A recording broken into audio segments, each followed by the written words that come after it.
Hold what you want. At this rate, you'll have it dark. How much are them North Sea pipelines? 2 for a penny. North Sea pipelines? Bits of licorice, that's what they are. We've changed our minds. We'll have one of them pies. No, let's have a bar of chocolate. Look, will you two make your minds up? Folks like us haven't got all day to waste while you two are mucking about. Oh, wait, you swear. Get out. Curb your language, otherwise you're out. We'll have nout then. Stick your shot. Cheeky pair. Who are they, anyway? Jimmy and Kevin Haggerty. They're from round Rosamond Street. You don't stop round here at all. Haggerty, eh? I remember that name. Do you know, I could have swore I weighed them a quarter of mince. You did, just after I come in. About half an hour since. And I've been stood waiting to be served ever since. Do you know, they never paid me. Flipping kids. Yeah, them Haggerty kids is not but trouble. It were them I thought us pinched our washing. You know what you very kindly took in for us out of the rain. Oh, they'll pinch anything if it's not nailed down. Good hiding's what they want. Yeah, well, you can't really blame the kids, can you, Hilda? I mean, they don't get much help from the father, Jim Haggerty, do they? He's in and out of prison all the time. Oh, one of them sort of families, eh? Well, he's inside now, as a matter of fact.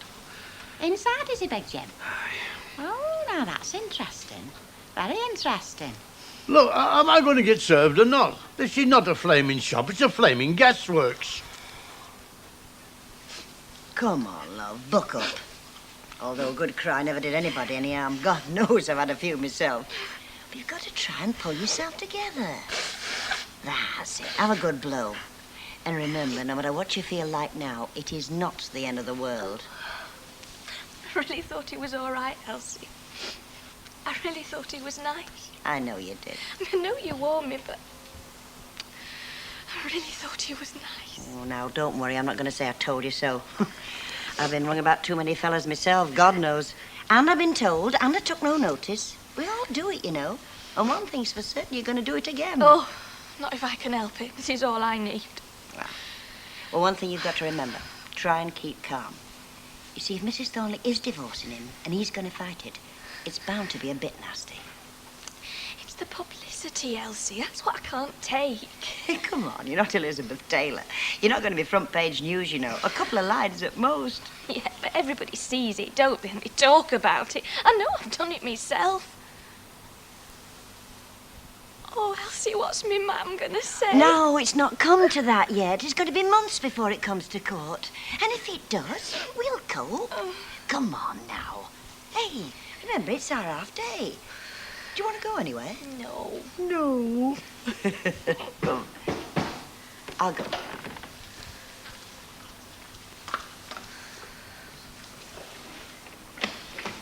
What do you want? Look, I've been thinking about this. It's no use us getting at loggerheads. Can I come in and have another word? Have you anything useful to say? Please.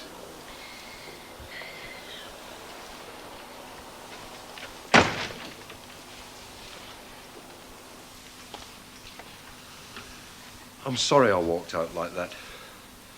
Look, girl, I'm not trying to make trouble for you. Believe me, I've tried to make my wife see sense. I don't blame her for wanting to get shut of you. Look, I'm trying to be helpful. You might make an effort to be civil. Look, I can still try and talk some sense into her and get her to drop the divorce, but if I can't, well, you can see how I'm fixed. Look at it my way. I've got to defend myself. In spite of what that'll do to Gail. It needn't do anything to Gail. Look, if we both deny it, I mean, if we get together so we don't contradict each other. Hang on a minute. You want her to lie to save your neck? But what evidence has she got? Only what this private detective bloke says. I mean, everybody knows a lot of those fellas are paid to come up with a tale to suit their clients. So if we stick together... You can do what you like, but I'll not lie for you. If I have to go to court, I'll tell them the truth. Don't be silly. I am. Well, don't say I didn't try to help. I think you better go for the second time. Don't worry, I'm going. And it's the last time I try to be helpful.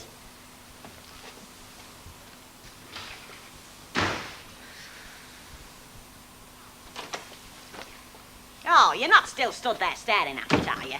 You know, you want to get that back to Haggerty's yard quick. You should never have took it in the first place. You said it was a clever move at the time. At the time, maybe I did. But at the time, I thought them Haggerty kids had pinched our washing. Well, Rennie Bradshaw's to blame. She'd have never brought ours in. Oh, no. No, credit where it's due, Stan. She thought she was doing us a favour. Some favour.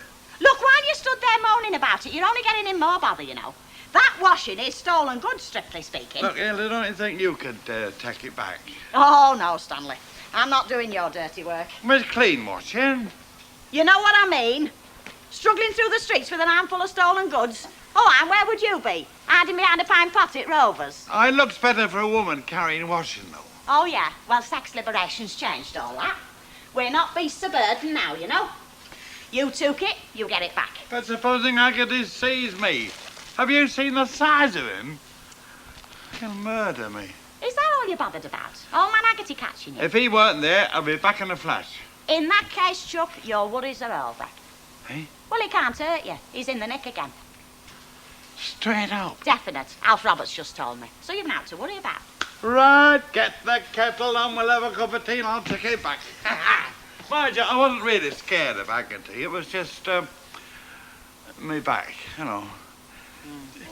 So after all that, what's the verdict on your arm? Well, from what they said at the hospital, I reckon I'm going to be pretty useless for the next couple of weeks. Oh, so nothing's going to be any different then, is it? Oh, very funny, Fairclough. Come on, it's you around. Aye. I notice you can still manage to lift your elbow, bad arm or no bad arm. Honestly, since you came out of hospital, you've done naught on the exercise you're drinking arms. Well, you see, it's what they call remedial therapy, love. In a case like mine, ale should be on prescription free, you see. I'm going to have to do a lot of this. Oh, yes. Yeah, well, don't just take my word for it. Ask any doctor. For a bad arm, you need plenty of drink, lots of good food, and no aggravation from the missus. Do you know, if you hadn't just come out of hospital, I might put you in. Oh, yeah? Yeah. Hey, Len, I had a Bobby in to see me this morning. Whereabouts? What do you think about my little accident?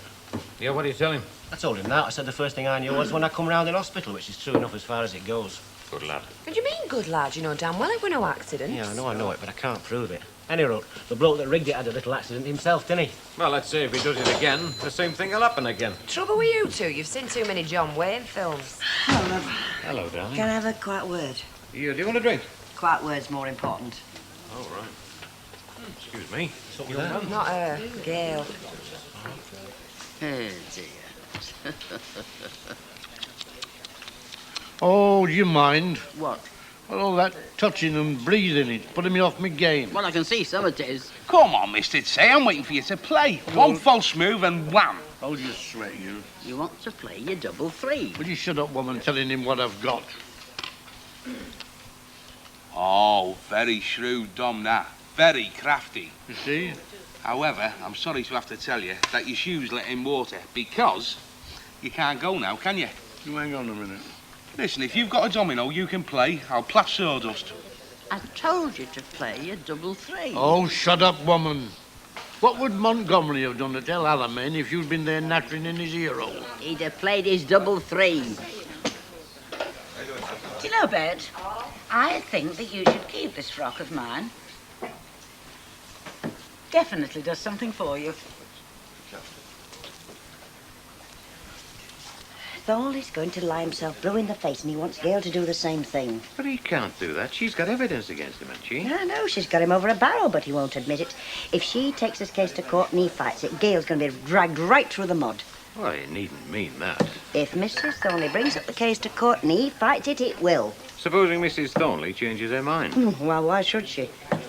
Well, look, does she have to name Gail? I mean, hasn't she got evidence against anybody else apart from Gail? How do I know? You know what I think should happen? I think Gail should go to Mrs. Thornley and tell her the tale straight. And throw herself on her mercy.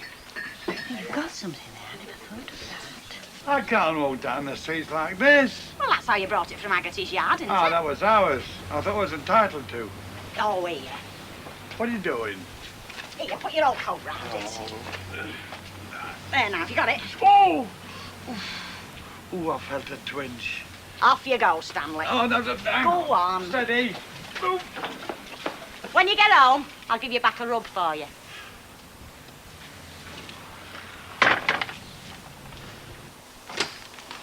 You're back soon. Look, we're missing something. We're overlooking a chance to sort this lot out. What? There is another side to this flaming triangle, apart from you and Mr. Wonderful, Mrs. Thornley. I think you ought to go and see her. Mrs. Thornley?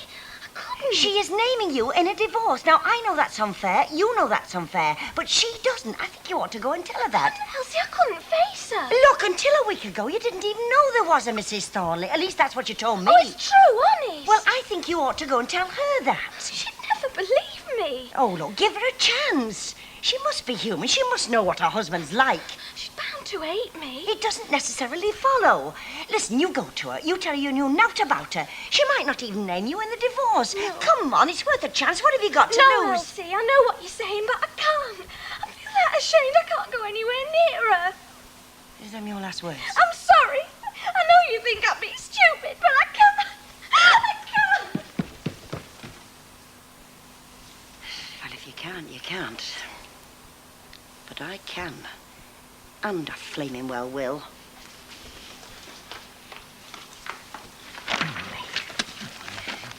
Chris, tea.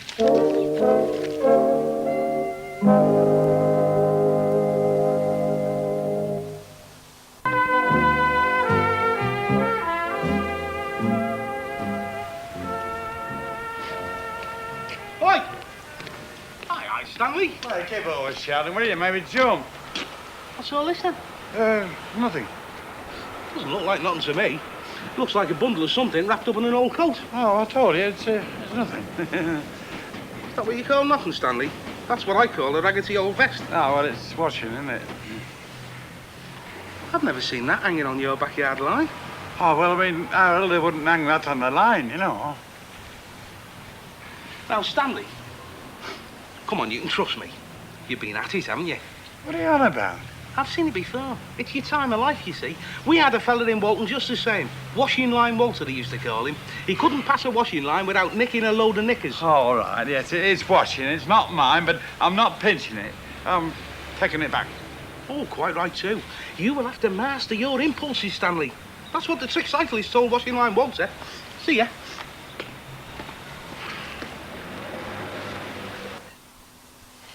Mrs. Thornley, my name is Elsie Howard. You don't know me, but I know your husband. I work at the separate shop. Yes. I've got... I'm afraid I don't quite know how to put this. I've got some information that I think you ought to know. Yes, it's about the divorce. Well, yes, I only live a few minutes away, and I could come round in a few minutes. Yes, I see. Yes, I do understand. I have children, too. Yes, well, it's only a few minutes away. 11 Coronation... Oh, good. I'll be waiting.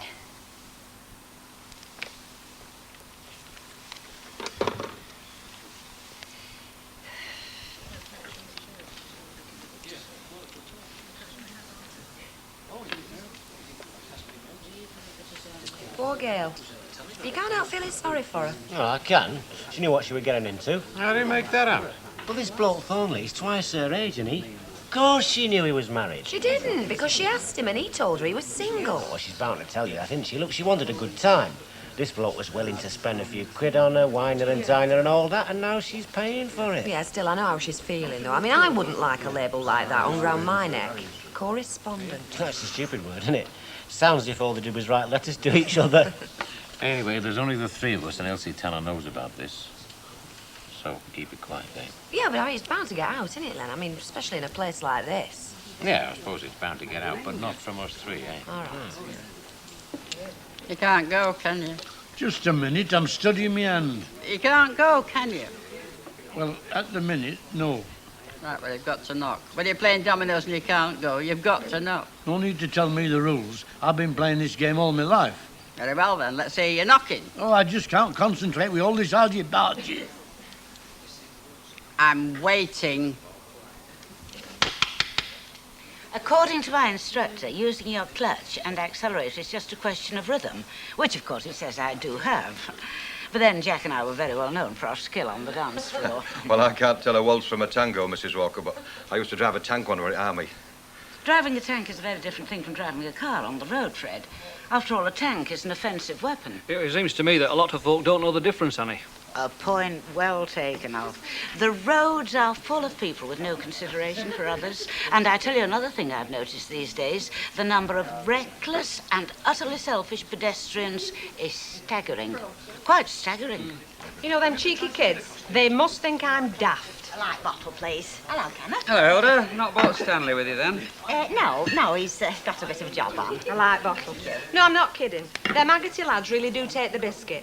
Do you know, they were in here this morning trying to get money back on bottles they pinched from another pub's yard. They want a damn good clip round Theo. Oh, no, I don't hold with that kind of attitude. Well, I mean to say, it's not entirely the kid's fault, is it? The father's forever in and out of prison. Oh, it's big Jim Haggerty, innit? Well, I knew he were a bad un. Yeah, he's inside now. No, he's out again, as a matter of fact, Hilda. You are? He's out. I think he came home last week. Oh, heck.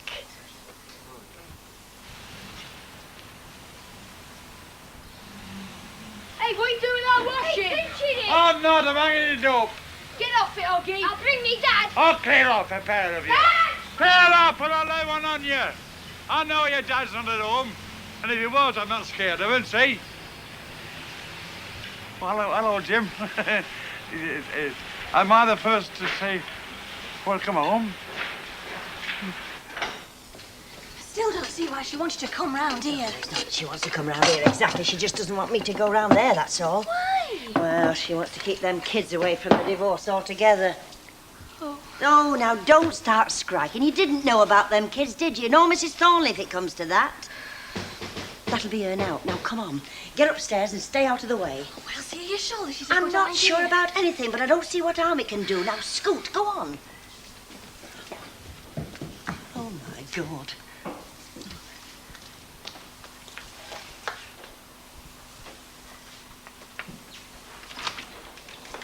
Oh, Mrs. Thornley, come in.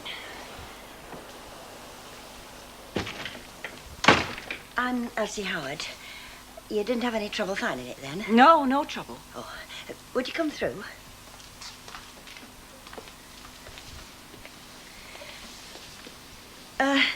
Perhaps you'd like a cup of tea? It'd only take me a couple of minutes to make it. No, thank you. I'd rather we didn't try to make this any sort of social occasion, Mrs. Howard. You said on the phone you'd information I ought to have about my husband. Well, not about your husband exactly. You obviously know I'm in the process of divorcing him. Yes, that's what I wanted to see about. I think I'm entitled to ask what your position is in all this. You said you worked with my husband.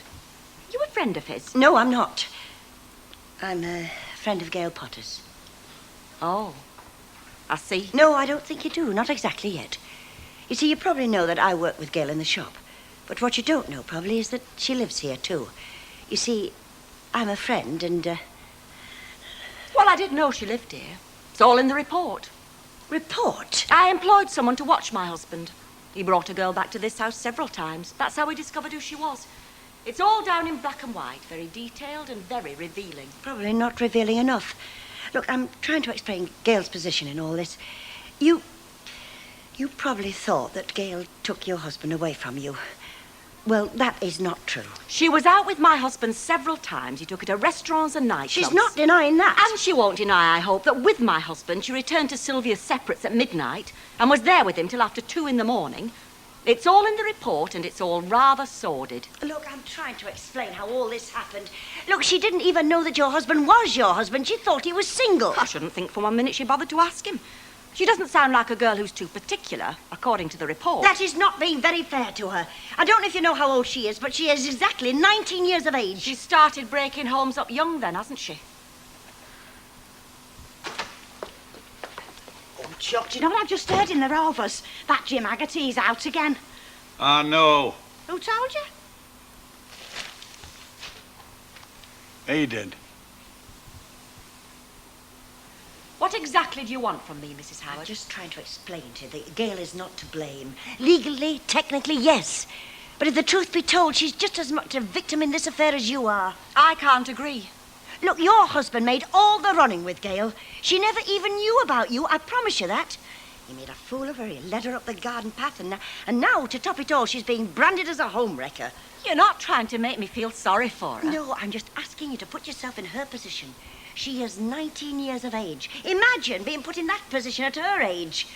She's been hurt enough. I know all about being hurt, Mrs. Howard. That's why I want this divorce. Look, you must have known that your husband was running around with other women, otherwise you'd never have put a private detective on him. Oh, I suspected him. I'm sure there've been several. Then Gail is just carrying the can for all these others. What are you trying to make her out to be, Snow White? No, but she is not a husband stealer. Look, I know you want this divorce, but does Gail have to be blamed?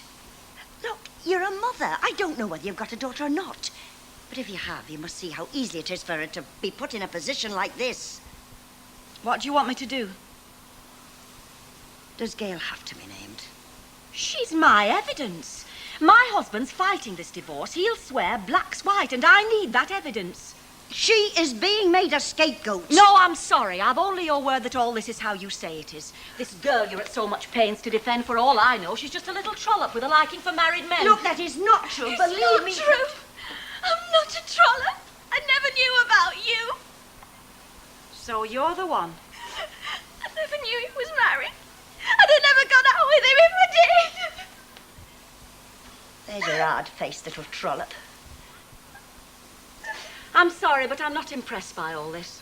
I've got the evidence I need for a divorce, and that's all there is to it. Now, don't try to pester me anymore, Mrs. Howard, because I don't want to see you.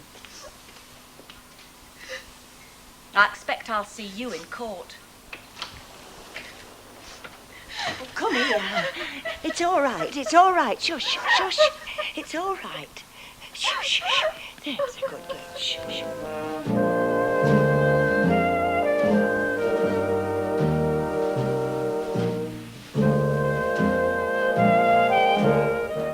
As the ashes settle after Amanda and Neil's wedding fiasco, love blossoms for two other couples in Families after the break.